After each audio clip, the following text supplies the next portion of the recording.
Good morning guys. Today, Saturday lunch, I need to cook orange chicken.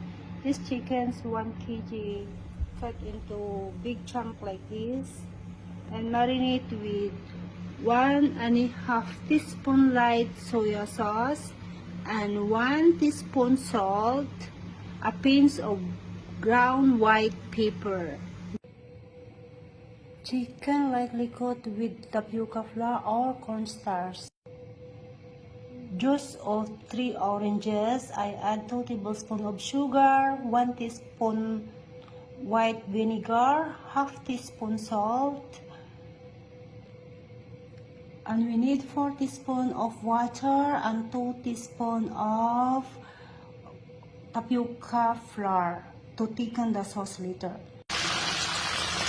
Fry the chicken, deep fried until crispy, then drain. We need to boil the orange juice and we add in the flour. Then we add in the chicken. Stir well to combine.